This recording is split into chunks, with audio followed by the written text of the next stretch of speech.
how's everybody doing? Let's light up the darkness.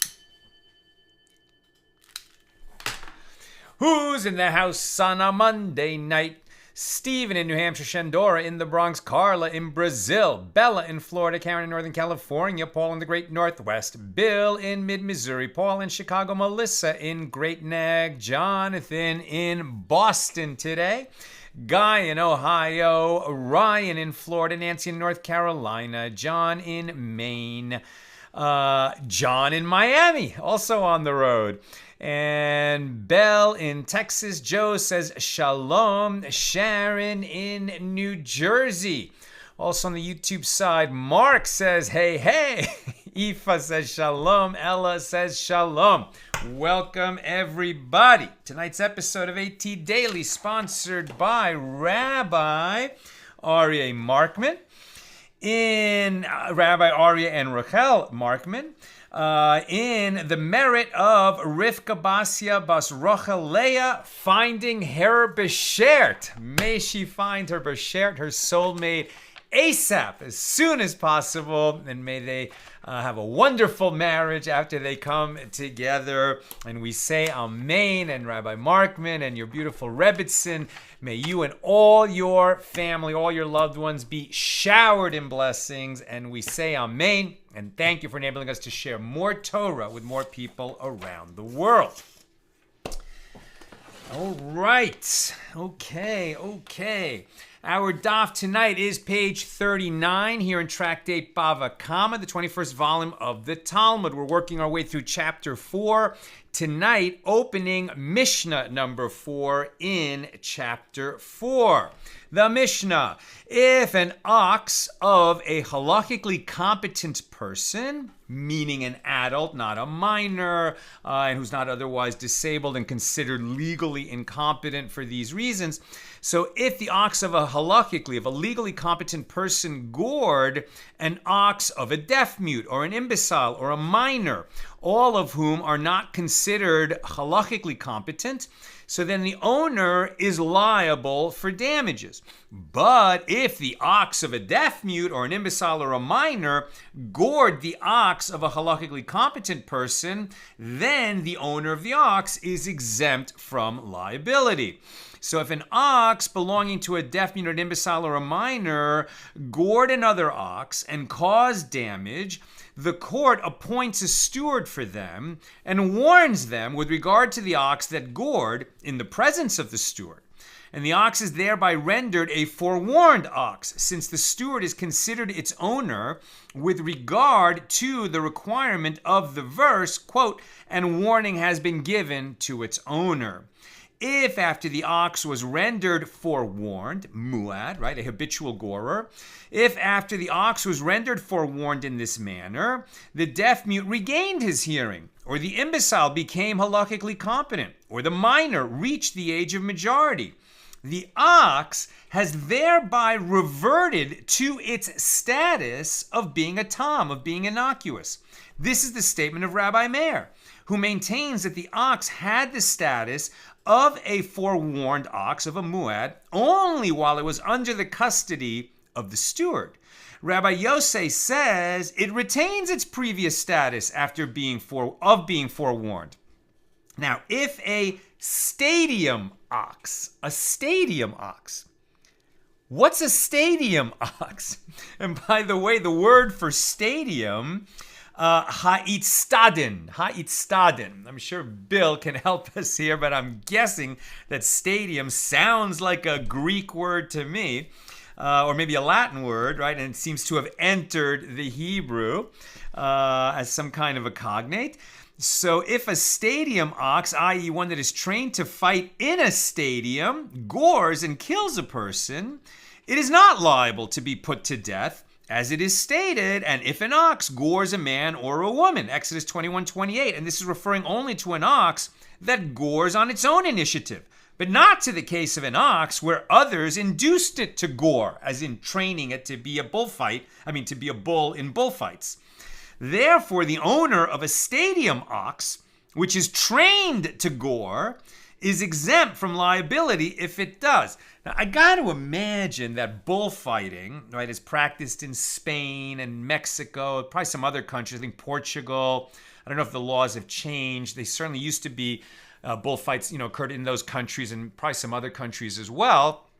When my family lived in Mexico and when relatives of ours lived in Spain, I actually went to a bullfight a couple of times, and it's quite a spectacle.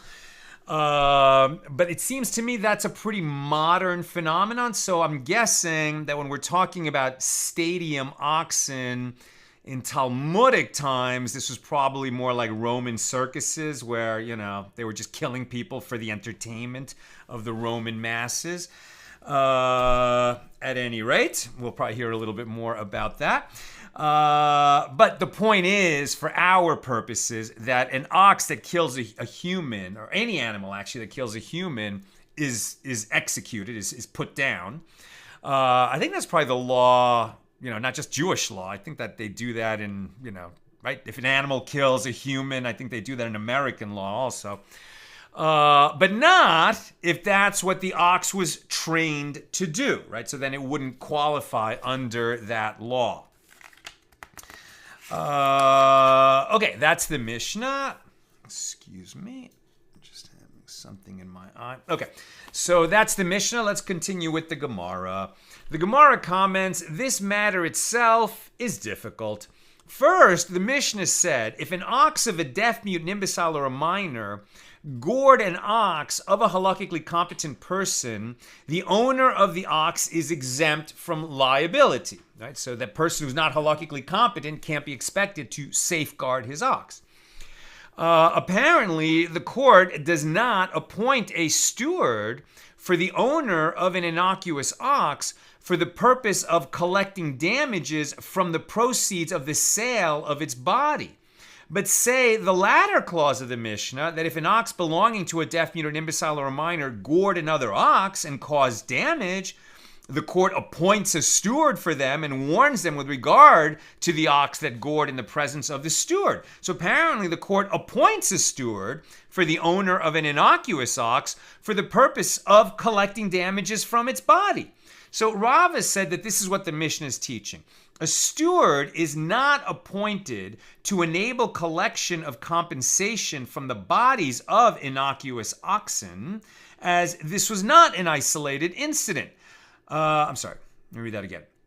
Rava says that this is what the Mishnah is teaching. A steward is not appointed to enable collection of compensation from the bodies of innocuous oxen, but if they have acquired the reputation of being habitually goring oxen, as this was not an isolated incident, then the court appoints a steward for the owners and warns them in the presence of the steward, and thereby renders the oxen forewarned. Why? This is so that when the oxen gores again, when one of the oxen gores again, the owner will be liable to pay compensation from his superior quality property, and not only from the proceeds of the sale of the belligerent ox that gored. So the Gemara asks, from whose superior quality property is compensation collected for the damage caused by a forewarned ox that belongs to minor orphans? And Rabbi Yochanan says, from the superior quality property of the orphans. And Rabbi Yosef Bar Chanina says, no, you collect that property from the superior quality property of the steward, right? Now you might say, whoa. I mean, if you become a steward watch the property of these orphans until they grow up and they can mind their own property, but if something happens, where the property, in this case the ox of the orphans, gores, becomes a habitual gorer and gores somebody else's ox, and now the victim, the injured party, can collect from the superior quality property of the owner of the ox, and we're going to say that the owner of the ox, for the purpose of this liability, is the steward, and that we can collect from his property. Well, then that's a big discouragement to anyone who, who's contemplating acting as a steward for these orphans, right? I mean, that would seem to be the issue. And the Gemara asks, wait a minute, but did Rabbi Yochanan actually say this? But doesn't Rav Yehuda say that Rav Asi says the court does not attend to the property of orphans to have them pay a debt unless interest is eroding their estate? In other words, in a case where the orphan's father borrowed money from a Gentile with interest, since Jews cannot lend to each other at interest, the court ensures that the debt is paid from the orphan's property, since if they wait to pay the debt, it will grow dramatically. Apparently, in all other cases, the court does not collect from the property of the orphans. And Rabbi Yochanan says the court collects from them either to pay a debt recorded in a document that has the payment of interest stipulated in it, in order to ensure that the interest does not diminish the value of the estate, or for the payment of a woman's marriage contract due to their interest in not paying for her sustenance. A widow can claim her marriage contract from her deceased husband's property, and as long as she does not receive it, her husband's heirs, these orphans, are responsible for providing her sustenance. Now, in a case where the heirs are minor orphans, the court collects payment of the marriage contract from the orphan's property so that they will not have to pay for her sustenance in the interim. So evidently, Rabbi Yochanan holds that with the exception of these two cases, the court does not collect debts from the property of orphans. So the Gemara answers, reverse the opinions. Rabbi Yochanan is the one who says that payment for damage caused by forewarned oxen is collected from the superior quality property, not of the orphans, but of the steward. And Rabbi Yosef Bar Chanina is the one who says that it is collected from the superior quality property of the orphans. And Rava said in response, due to the difficulty created by the contradiction between the statement of Rabbi Yochanan here and the statement of Rabbi Yochanan there, you render Rabbi Yosef Bar Chanina mistaken by attributing an opinion to him that is not the law? Wasn't Rabbi Yosef Bar Chanina a judge who delved into the complexities of the law? So rather, one can resolve the contradiction in a different manner. Do not reverse the opinions. And the resolution to the contradiction is that although Rabbi Yochanan holds that debts are not collected from the property of minor orphans, debts are not collected, the law with regard to one who causes damage to another by not safeguarding his animal is different. That we don't collect debts from orphans except in those two cases, but if their ox damages somebody else and creates a liability, we will take that from the estate that the orphans have inherited.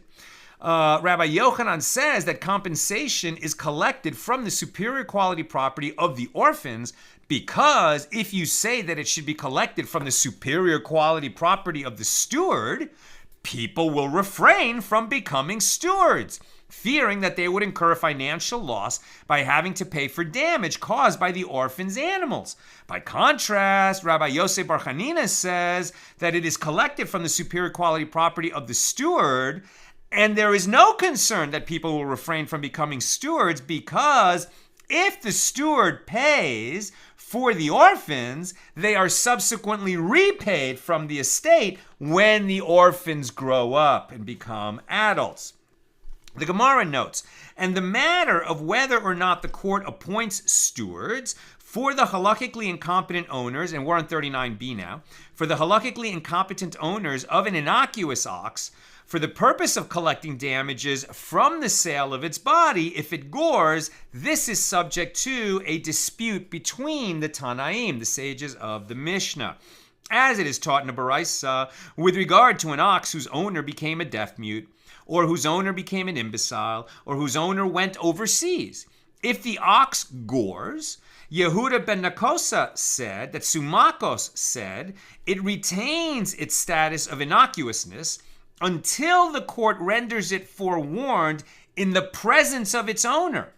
And the rabbis say, right, the majority, who overrule that minority opinion, the rabbis say, the court appoints stewards for them, and the ox is rendered forewarned in the presence of the stewards, right? We don't, just because the owner is not there to, hear that his ox gored and has become a habitual gorer, we're not going to say that the ox can continue to gore. The court's going to appoint a steward to receive the warning, and from then on, it's considered a forewarned ox. And if it does it again, the injured party is going to have recourse not only to the body of the ox for half damages, but for the property of the owner and to receive full damages, as is always the case of a muad, a forewarned ox.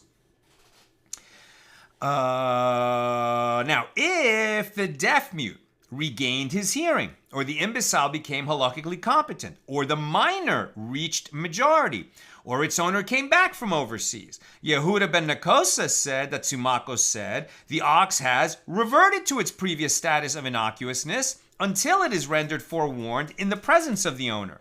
Rabbi Yosei said the ox retains its status of being forewarned. You need that according to the minority opinion. You don't need it according to the majority opinion because it became forewarned in the presence of stewards. Now, the sages said, what did Tsumakos mean by saying that it retains its status of innocuousness? If we say that he meant that it is not rendered forewarned at all and is still considered innocuous from the fact that Tsumakos himself teaches in the latter clause of the Baraisa that the ox has reverted to its previous status of innocuousness, it is clear by inference that previously it had been rendered forewarned. Rather, what did Tsumakos mean by saying that it retains its status of innocuousness?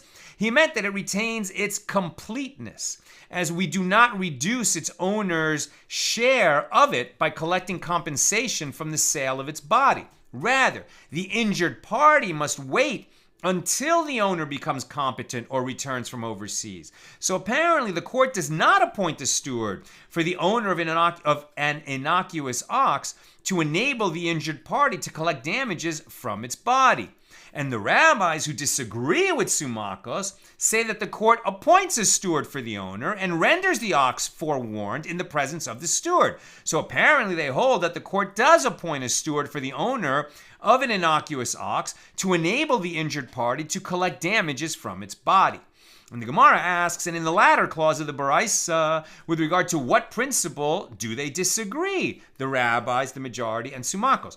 And the Gemara answers the difference between them is with regard to whether a change of custody changes the status of the ox. Tsumakos holds that a change of custody changes the status of the ox, whereas Rabbi Yosei holds that a change of custody does not change it. Rather, it is determined by the actions of the ox itself, regardless of custody. The sages taught in a Baraisa, with regard to an ox that gored, that belonged to a deaf mute, an imbecile, or a minor, Rabbi Yaakov pays half the cost of the damage. And the Gemara asks, what did Rabbi Yaakov do that he should pay that he should pay for the damage, right? You see what's going on? So this is a little Talmudic humor. We started a new subject and it said the sages taught in a Baraisa with regard to an ox that gored, that belonged to a deaf mute, an imbecile, or a minor, Rabbi Yaakov pays half the cost of the damage. And the Gemara says, what did Rabbi Yaakov do that he should pay? Rather, amend the Baraisa and say, Rabbi Yaakov says that the person pays half the cost of the damage. So the Gemara asks, with what are we dealing? If it is with regard to an innocuous ox, isn't this obvious? Everyone else also holds that one pays half the cost of the damage caused by their ox that gored. So what is the novel element of Rabbi Yaakov's statement? And if it is with regard to a forewarned ox, it is unclear why the owner pays half the cost of the damage, as if it is a case where he provided adequate safeguarding for it, he is not required to pay at all. And if it is a case where he did not provide adequate safeguarding for it, he is required to pay the entire cost of the damage. Now, that's a wrinkle. I don't think we've heard that before. That if you own a forewarned ox and you know it's forewarned, so you provide adequate safeguarding for it, like you lock it in the barn, right? And then somehow it escapes from the barn, not through your negligence. You didn't leave the barn door open. You didn't leave the barn door unlocked. A tornado came and lifted the barn. And then the forewarned ox escaped, and it gored. Sounds like the owner is not liable. That's what we just read.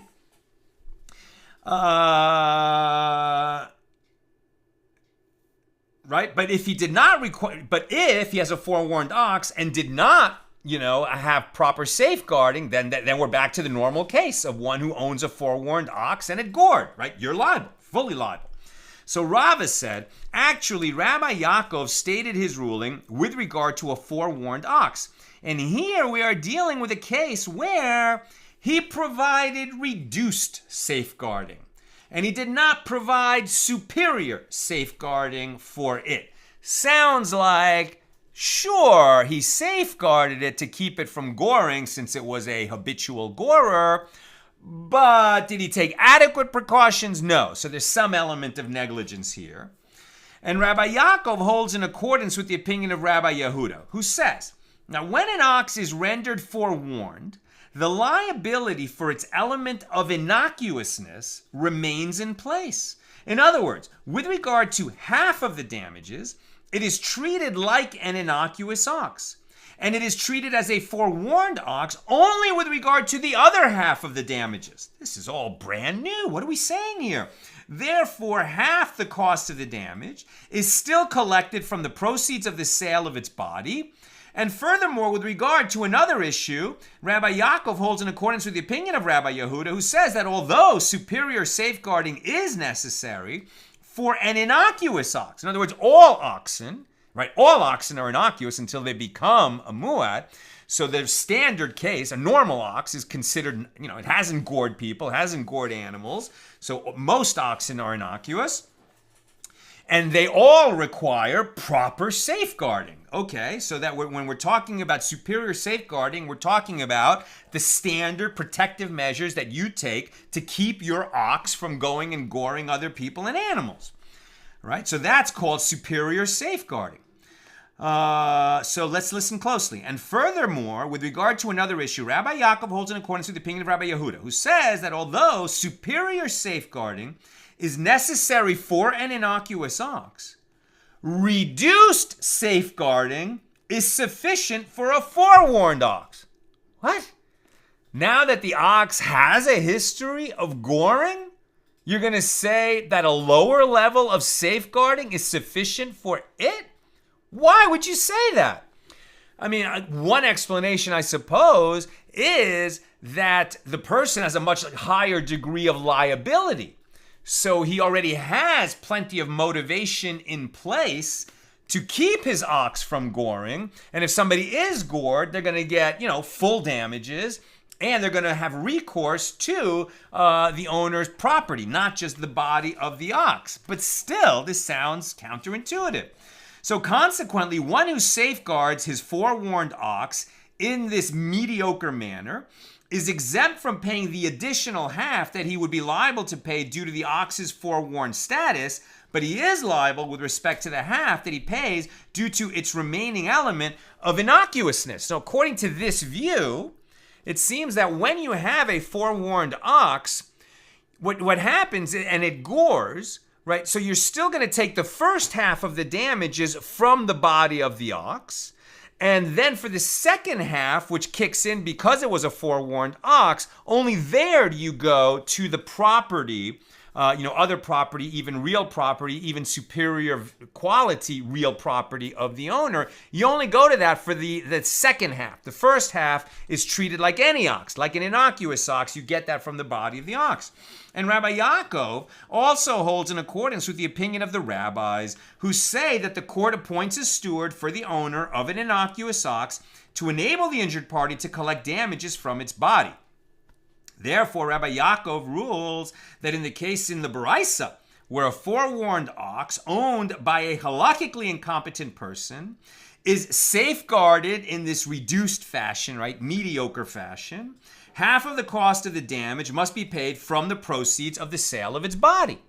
So Abaye said to Rava, but do Rabbi Yehuda and Rabbi Yaakov not disagree with regard to this matter? But isn't it taught in a Baraisa that with regard to an ox of a deaf mute, an imbecile, or a minor that gored, Rabbi Yehuda deems the owner liable, and Rabbi Yaakov says that he pays only half the cost of the damage. So Rabba Bar Ula says there is no disagreement here. Rabbi Yaakov merely explained what Rabbi Yehuda deems him liable to pay. So the Gemara asks, and according to Abaye, who says that Rabbi Yaakov and Rabbi Yehuda they do disagree, with regard to what principle do they disagree? And the Gemara answers, Abaye could have said to you that here we are dealing with a forewarned ox whose owner did not safeguard it at all. And that is consequently liable, for the full cost of the damage. And Rabbi Yaakov holds in accordance with the opinion of Rabbi Yehuda with regard to one issue and disagrees with him with regard to one issue. He holds in accordance with the opinion of Rabbi Yehuda with regard to the first issue, as Rabbi Yehuda holds that when an ox is rendered forewarned, its element of innocuousness remains in place.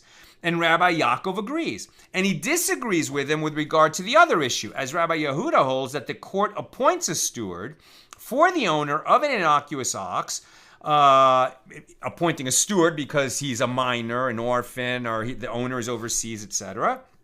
The court appoints a steward for the owner of an innocuous ox to enable the injured party to collect damages from its body. Whereas Rabbi Yaakov holds that the court does not appoint a steward. Therefore, the owner is exempt from paying the half for which he would be liable due to the ox's element of innocuousness, and pays only the half damages that he is liable to pay due to its forewarned status. So Rav Acha bar Abaye said to Ravina, granted, according to Abaye, who says that they disagree, the explanation works. But according to Rava, who says that they do not disagree, instead of interpreting the Baraisa as referring to a forewarned ox, he should have interpreted it as referring to an innocuous ox. Now we're on page 40a. We're just going to get a little bit of a head start on the next daf. There are two scenarios in which the Baraisa could be interpreted as referring to an innocuous ox. If one wants to interpret it in accordance with the opinion of Rabbi Yehuda, it can be discussing a case where he provided reduced safeguarding for it and did not provide superior safeguarding for it. If one wants to interpret it in accordance with the opinion of Rabbi Eliezer ben Yaakov, it can be discussing a case where he did not provide safeguarding for it at all. As it is taught in a Baraisa, Rabbi Eliezer ben Yaakov says, with regard to both an innocuous ox and a forewarned ox whose owner provided reduced safeguarding for them, he is exempt. The owner is liable only if he did not safeguard them at all. And accordingly, Rabbi Yaakov teaches us this, that the court appoints stewards for the owners of an innocuous ox to enable the injured party to collect damages from the proceeds of the sale of its body. And Ravina said to him, I'm almost done. Questions or comments, please get them in.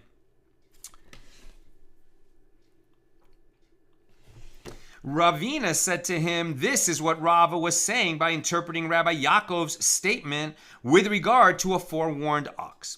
Rabbi Yaakov stated one matter containing two elements of reasoning in accordance with Rabbi Yehuda's opinion, namely that a forewarned ox retains its element of innocuousness and that reduced safeguarding is sufficient for a forewarned ox.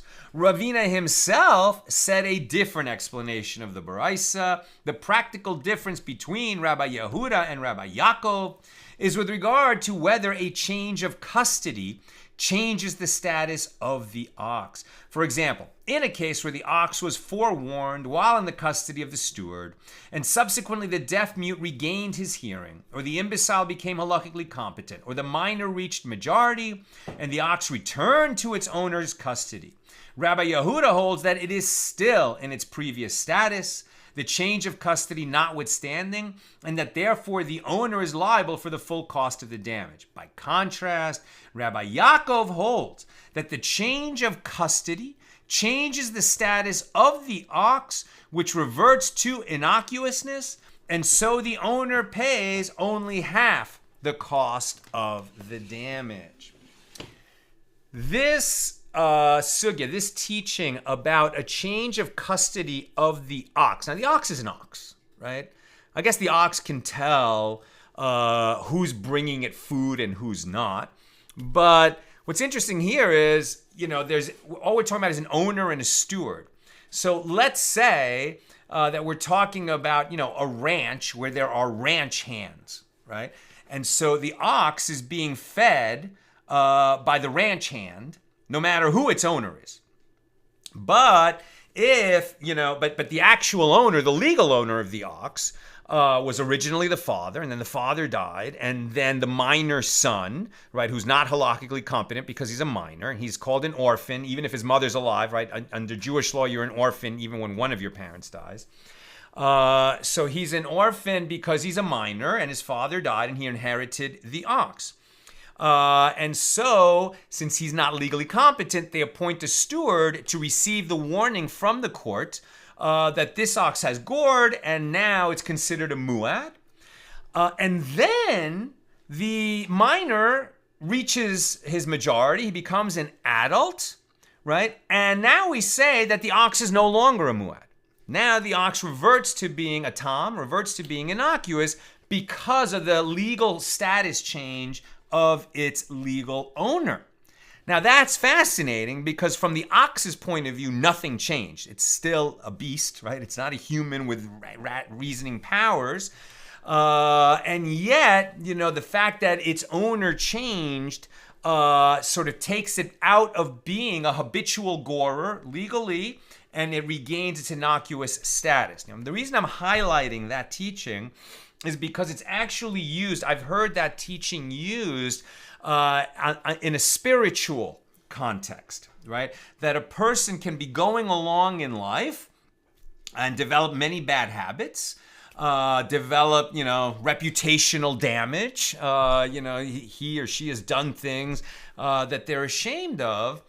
And then there's a status change. And like their owner changes, right? So in other words, this could be somebody who comes back to God, right?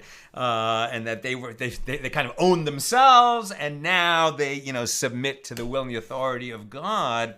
And there's this sense that, they can revert from being a habitual gorer, right? Using that kind of metaphorically for a person, who's got personality problems and, is hurtful to others. And now, they become a new person, right? They become a new person. And there's a lot of different ways to use that teaching, but it's one to keep in mind.